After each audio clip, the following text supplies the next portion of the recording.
Bank छीनने में लिप्त अंतर्राज्यीय गैंग के 3 सदस्य क्राइम ब्रांच के हत्थे चढ़ गए हैं। पुलिस ने उनसे अजनी और सदर में हुई लुप्त सहित वारदातों का खुलासा किया है। पूछताछ में आरोपी दूसरे अन्य मामलों का भी खुलासा हो सकता है। आरोपी आकाश सोनू वासुदेव छत्तीसगढ़ निवासी है। 82 वर्षीय रमानगर निवासी प्रहलाद पाटिल सेवा नेतृत्व कर्मचारी है। वह 19 सितंबर को पेंशन निकालने के लिए एसबीआई बैंक गए थे।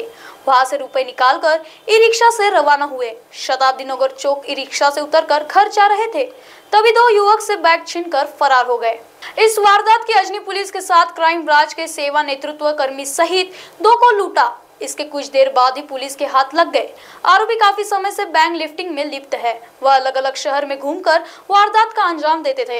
अजनी पोलीस स्टेशन येथे 82 वर्षाचे एक व्यक्तिमत्व होतं, त्यांनी फिर्याद दिली होती। पेन्शनचे पैसे बँकेमधून काढून ते घरी येत असताना एका गाडीवरून 2 मोटरसायकल स्वार आले आणि त्यांची बॅग हिसकावून जबरी चोरी करून पळून गेले, अशी त्यांची तक्रार होती। त्यानुसार अजनी पोलीस स्टेशनला गुन्हा दाखल करण्यात आलेला आहे। नागपूर क्राइम ब्रांचची युनिट 4 हे जे पथक आहे, या पथकातील अधिकारी आणि अंमलदारांनी याच्यामध्ये कौशल्याने तपास करून तांत्रिक तपासाच्या आधारे हा गुन्हा उघडकीस आणलेला आहे। याच्यामध्ये एकूण 3 आरोपी यांचा सहभाग असल्याचं निष्पन्न झालेलं आहे। 3 आरोपींना ताब्यात घेण्यात आलेलं आहे आणि त्यांना अजनी पोलीस स्टेशन येथे अटक करण्यात आलेले आहे। हे 3 आरोपी हे छत्तीसगडचे राहणारे आहेत। सोनू कुमार नट, आकाश कुमार नट आणि वासुदेव नट अशी त्यांची नावे आहेत।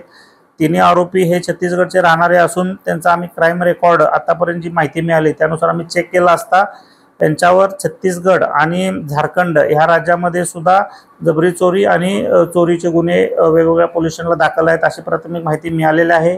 त्यांचा रेकॉर्ड सध्या काढण्याचे प्रयत्न सुरू आहेत। सध्या त्यांना 3 दिवस माननीय न्यायालयाने पीसीआर दिलेला असल्याने इतर पुढचा तपास सुरू आहे। अन्य कुठे गुन्हे केलेले आहेत काय याची सुद्धा आपण त्यांच्याकडून माहिती घेत आहोत। याच्यामध्ये चोरीस गेलेला मुद्देमालासह एकूण 2,12,000 रुपयाचा मुद्देमाल सुद्धा त्यांच्याकडून रिकव्हर करण्यात आलेला आहे। गुन्ह्यामध्ये वापरलेली जी दुचाकी मोटरसायकल होती ती सुद्धा त्यांनी चोरीचीच वापरलेली आहे असंही निष्पन्न झालेलं आहे। ती कुठून चोरीला गेली, काय गेली हे सर्व पुढील तपासामध्ये निष्पन्न होईल, त्याप्रमाणे पुढील कारवाई करण्यात येईल। महाराष्ट्र टीवी 24 के लिए ब्युरो रिपोर्ट। प्रिया, तुला माझ्या गावचे मित्र माहिती आहेत ना? अगं तो शंकर, गणू सगळ्यांची मुलं ना आता शाळेत जायला लागली ते। त्या नीमा काकू आहेत ना, त्यांचा राजू हा तुझा प्लॅन सक्सेसफुल होऊ देईल असं मला नाही वाटत। एक मिनिट, म्हणजे तू राजूच्या मुलीबद्दल बोलतोस? हो, तिच्याच बद्दल बोलतो। त्याचं असं म्हणणं आहे की मी घरचं बघू का मुलीच्या शिक्षणाचं बघू? अगं वेडा आहे का तू? त्याला कुठे काय करायचंय? मुलीच्या शिक्षणासाठी मुलगी अगदी 18 वर्षांची होईपर्यंत महाराष्ट्र शासनाच्या लेक लाडकी योजनेमार्फत टप्प्याटप्प्याने शिक्षणासाठी पैसे दिले जाणार आहेत। आता हे ऐकल्यानंतर ना तो राजूच काय नीमा काकू पण नाव घालते की नाही बघ शाळेत।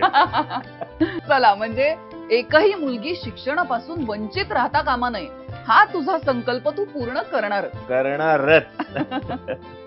राज्यातील प्रत्येक सुज्ञ नागरिकांनी असा संकल्प केला तर शाळाबाह्य मुलींची संख्या 0वर आणता येईल। लाडक्या लेकीच्या पंखांना बळ हीच आहे महाराष्ट्र सरकारची तळमळ। राजू दादाला मुलगी झाली, राजू दादाला। हो, मी तुला बोलले होते ना मुलगी होणार म्हणून। तू बोलली होती बरं का। आता मी तुला 5,000 रुपये देणार आहे। मी पहिली शाळेत घातलं की 6,000 रुपये। आणि हो, जेव्हा ती 6वीत जाईल ना तेव्हा 7,000 रुपये आणि 11वीत जाईल तेव्हा 8,000 रुपये मी तिला देणार आहे। एवढंच नाही, ती 18 वर्षाची झाली की 75,000 रुपये द्यायला मी तयार आहे। एवढे पैसे? आता तुम्ही सगळे मिळून माझी चेष्टा करताय ना? नाही रे दादा, तुला फक्त जवळपासच्या अंगणवाडीमध्ये जाऊन लेक लाडकी योजनेमध्ये तुझ्या मुलीच्या नावाची नोंदणी करायची। एवढंच करायचं? धन्यवाद बरं का माझ्या लेकींना। या लहान मुलींप्रमाणेच आपल्या जवळच्या गरजू लोकांना लेक लाडकी योजनेची माहिती देऊयात आणि आपल्या लेकींचे उज्ज्वल भवितव्य घडवण्यासाठी हातभार लावूया। लाडक्या लेकीच्या पंखांना बळ हीच आहे